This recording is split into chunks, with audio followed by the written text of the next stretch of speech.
Hi hello welcome to my channel. ఈరోజు నేను పువ్వులు ఎలా కట్టాలో ఎలా అల్లాలో చూపిస్తాను. ఇక్కడ సన్నజాజి పువ్వులు తీసుకున్నాను. వీటిని కట్టడానికి కాటన్ థ్రెడ్ ఇలా లావుగా ఉన్న థ్రెడ్ తీసుకోవాలి. మనకు తెలియకుంటే షాపులలో అడిగితే పువ్వులు అల్లే దారం అంటే ఇస్తారు, లేక కొంచెం సన్నగా ఉంటుంది కాటన్ థ్రెడ్ అయినా సరేనండి. ఇలాంటి ఏదైనా సరే తీసుకోవాలి. ఇలా దారంతో అల్లుకోవాలన్నమాట. లావుగా ఉన్న దారంతో అల్లితే ఏంటంటే పువ్వులు అనేటివి కట్టు కావు. ఇక్కడ నేను రెండు పెట్టి తీసుకున్నాను. 2 సైడ్స్ రెండు చొప్పున పువ్వులు తీసుకున్నాను. ఈ విధంగా రెండు పెట్టుకొని 2 ఏళ్ల మధ్యలో ముందుగా పువ్వులు పెట్టుకొని ఆ పువ్వుల నుండి వీడియోలో చూపిన విధంగా ఆ పువ్వు నుండి దారం వేసుకోవాలండి. వేసుకొని 2 ఫింగర్స్ తోటి పట్టుకొని మొదటిగా ఉన్న ఫింగర్ను ఆ పువ్వుల మధ్యలో వేయాలి. అలా వేయడం వల్ల ముడి పడుతుంది. సో అలా ముడి పడడం వల్ల పువ్వు గట్టిగా ఉంటుంది. మనకి ఎన్ని కావాలంటే అన్ని పెట్టుకోవచ్చు, 2, 3 ఎలా అయినా పెట్టుకోవాలి. ఇవి సన్నగా ఉన్నాయి కాబట్టి 2 పెట్టుకుంటే సరిపోతుంది. మ్యాక్సిమం 2 పెట్టుకోవాలి. అంతకంటే ఎక్కువ పెట్టుకుంటే మాల లావుగా వస్తుంది. సో నాకు ఇక్కడ సరిపోతుంది కాబట్టి నేను ఇలా తీసుకున్నాను. అంటే మనకు అత్యవసరంగా అల్లాల్సి వచ్చినప్పుడు మనకు ఇబ్బంది అవుతుంది. మార్కెట్లో మనకు అల్లిన పూలు దొరకనప్పుడు మనమే అల్లుకోవాల్సి వచ్చినప్పుడు ఇలా అల్లుకుంటే మనకు తక్కువ కాస్ట్లో ఎక్కువ పూలు వస్తాయి. సో మనం అల్లుకున్న సాటిస్ఫాక్షన్ కూడా ఉంటుంది. చూశారు కదా, ఈ విధంగా వేసుకోవాలి. ఇదే దారం కాకుండా ఉలన్తో కూడా అల్లొచ్చండి.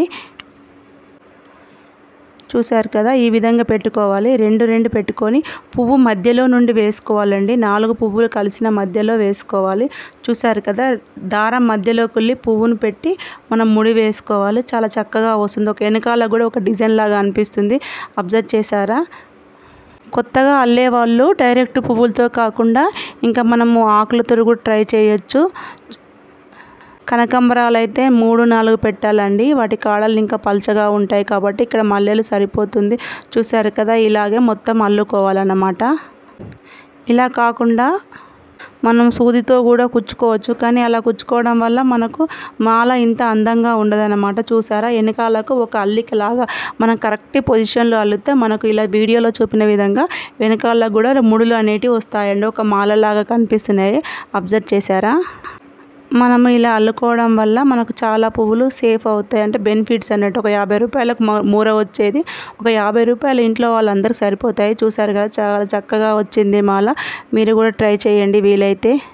ఈ పువ్వులు ఫస్ట్ టైం అల్లే వాళ్ళు డైరెక్ట్ పూలపైన ప్రయోగం చేస్తే పువ్వులు అనేవి ఖరాబ్ కావచ్చు, అంటే వేస్ట్ అవుతాయి. సో అలా కాకుండా ఆకులతో కానీ కట్ట పుల్లలతో కానీ ట్రై చేయొచ్చు.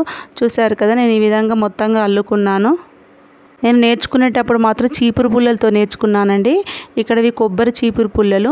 ఒక్కొక్క చీపురు పుల్ల తీసుకోవాలి. సేమ్ దారం కూడా అలానే పెట్టుకోవాలి. ఇక్కడ చీపురు పుల్ల 2 అవసరం లేదండి, ఒక్కటే.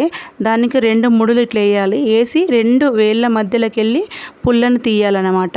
అలా తీయడం వల్ల మనకి ఈజీ అవుతుంది. అంటే నేర్చుకోవడం పువ్వులు వేస్ట్ కావు. నేను ఇక్కడ కొబ్బరి చీపురు పుల్లలతో చూపిస్తాను. అదేవిధంగా ఆకులతో కూడా నేర్చుకోవచ్చు. చూసారు కదా ఫ్రెండ్స్, 2 ఏళ్ళకు ఫింగర్కు దారం చుట్టుకోవాలి.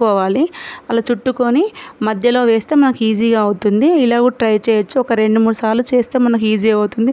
చూసారా, సేమ్ పూలమాల లాగానే వెనకాల అంటే వాటి మాల వెనకాల ముడుల అల్లిక కనిపిస్తుంది.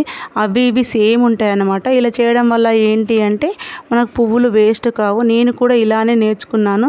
మా పాపకు కూడా ఇలానే నేర్పించాను. చూసారు కదా, చాలా చక్కగా అల్లుతుంది తను కూడా. అదేవిధంగా ఆకులతో అల్లొచ్చు. ఆకులు కాకుంటే చిన్న చిన్న పేపర్ ముక్కలు కూడా పెట్టి అల్లొచ్చు. సో నేను ఈ విధంగా అల్లి నేర్చుకుంది మా పాప. నేను కూడా ఇలా నేర్చుకున్నాను. చూసారు కదా, పువ్వులు ఆ పైన చీపురు పుల్లలు ఎలా ఉన్నాయో కామెంట్ చేయండి. Thank you for watching my video.